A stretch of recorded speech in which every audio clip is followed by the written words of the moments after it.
31 লাখের বেশি চামড়া মাটিতে পুঁতে ফেলা হয়েছে। মাননীয় মন্ত্রী, আপনি যদি একটু মেহেরবানি করে একটা লোন স্যাংশন করতেন, লবণগুলা যদি একটু ফ্রি দিতেন, তাহলে আমাদের এই 31 লাখ চামড়া যেগুলো মাটিতে পুঁতে ফেলা হয়েছে সেখান থেকে কি আমরা উদ্ধার হতে পারতাম না?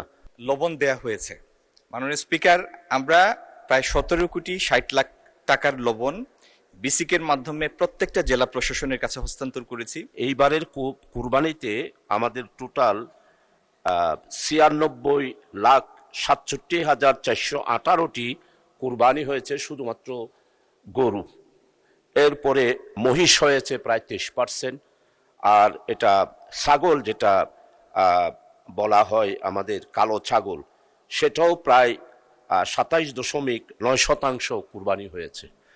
তো কুরবানির আগেই আমরা দেখেছি প্রত্যেকবার ব্যাংক থেকে চামড়া ব্যবসায়ীদেরকে একটা লোন দেওয়া হতো এবং গভর্নমেন্ট থেকে লবণও সাপ্লাই দেওয়া হতো, এবং আমরা আমাদের চট্টগ্রামে সবচেয়ে বেশি চামড়ার ব্যবসায়ী, চামড়ার গুদাম সবচেয়ে বেশি আছে যেটা সাভারের আগে। তো আমি মাননীয় মন্ত্রীকে যেটা জিজ্ঞাসা, এখন 31 লাখের বেশি চামড়া মাটিতে পুঁতে ফেলা হয়েছে। মাননীয় মন্ত্রী, আপনি যদি একটু মেহেরবানি করে একটা লোন স্যাংশন করতেন, লবণগুলা যদি একটু ফ্রি দিতেন, তাহলে আমাদের এই 31 লাখ চামড়া যেগুলো মাটিতে পুঁতে ফেলা হয়েছে সেখান থেকে কি আমরা উদ্ধার হতে পারতাম না? আপনার মতো এইরকম বিজ্ঞ এবং অভিজ্ঞ এবং বাণিজ্য মন্ত্রণালয় সম্পর্কে আমি যতটুকু জেনেছি আপনি ভালো ভালো পদক্ষেপ নিচ্ছেন, কিন্তু এই কুরবানির আগে 31 লাখ এই চামড়াগুলো যদি আমরা বাঁচাতে পারতাম, তাহলে আমাদের বাংলাদেশে চামড়া শিল্পের দেশ 10 ফেসিবাদের সময় হয়েছে, আমাদের বর্তমান নতুন সরকারের আমলে আমরা একটা উন্নতি লাভ করতে পারতাম না? মাননীয় মন্ত্রীকে আমি জানতে চাই, 31 লাখ চামড়া বাঁচানোর ক্ষেত্রে কেন পদক্ষেপ নেওয়া হলো না, এবং ঋণ কেন বরাদ্দ হলো না ব্যবসায়ীদের জন্য, আর সরকারিভাবে কেন লবণ বরাদ্দ করা হয় নাই? এটাই আমি মাননীয় মন্ত্রী মহোদয়ের কাছে জানতে চাই। মাননীয় স্পিকার, আপনাকে অসংখ্য ধন্যবাদ। মাননীয় মন্ত্রী। মাননীয় স্পিকার, আশা করি উত্তরের পরে কাঠগড়া থেকে রেহাই দিবেন মাননীয় সদস্য। প্রথম হলো লবণ দেয়া হয়েছে মাননীয় স্পিকার, আমরা প্রায় 17 কোটি 60 লাখ টাকার লবণ বিসিকের মাধ্যমে প্রত্যেকটা জেলা প্রশাসনের কাছে হস্তান্তর করেছি, এবং তার আগে আমরা জেলা এবং উপজেলা প্রশাসনের মাধ্যমে প্রতিটি মাদ্রাসার মোহতামিম শিক্ষকদের ডেকে, কিছু সংখ্যক সিলেক্ট বেসিসের শিক্ষক এবং মোহতামিমদের ডেকে প্রশিক্ষণ দিয়েছি। আমরা প্রায় 8 লক্ষ লিফলেট তাদের কাছে দিয়েছি যে কি উপায়ে চামড়াগুলি সংরক্ষণ করতে হবে। আচ্ছা, যে কারণে আপনার পরিসংখ্যানের সাথে আমার প্রাপ্ত পরিসংখ্যানের যদিও একটু অমিল আছে, আমাদের কাছে প্রাপ্ত পরিসংখ্যান অনুযায়ী 1,01,00,000 পশু জবাই হয়েছে এইবার কুরবানির ঈদে। এই 1,01,00,000-এর মধ্যে আমরা প্রায় 70 লাখ চামড়া সংরক্ষণ করতে পেরেছি সারা দেশে। আচ্ছা, একটা জিনিস বুঝতে হবে মাননীয় স্পিকার, চামড়া যদি স্কিলফুলি পশুর গা থেকে খুলে নেওয়া হয় এবং এটা যদি নির্ধারিত সময়ের মধ্যে লবণ মাখানো হয়, তাহলে পরবর্তী ধাপের যারা ট্রেডার তাদের কাছে এটার কদর আছে। চামড়া যদি পচে যায় সেটার তো কোনো ভ্যালু নাই। তো যে চামড়াগুলি ঠিকমতো পশুর গা থেকে খুলে নেওয়া হয়েছে এবং যেটা সময় মতো লবণ মাখানো হয়েছে, দ্যাট গট এ ভ্যালু। এখন এটা একটা তর্কের বা প্রশ্নের বিষয় হতে পারে, ডিবেটের বিষয় হতে পারে, যে মূল্য আমরা ধার্য করেছি সেই মূল্য তারা পেয়েছে কিনা।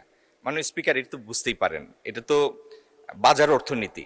মূল্য আপনি যাই নির্ধারণ করে দেন, আপনি মার্কেটের এফিসিয়েন্সি যদি এস্টাবলিশ করতে পারেন, তাহলে সেই মূল্যটার কার্যক্ষেত্রে সেটার প্রয়োগ হবে।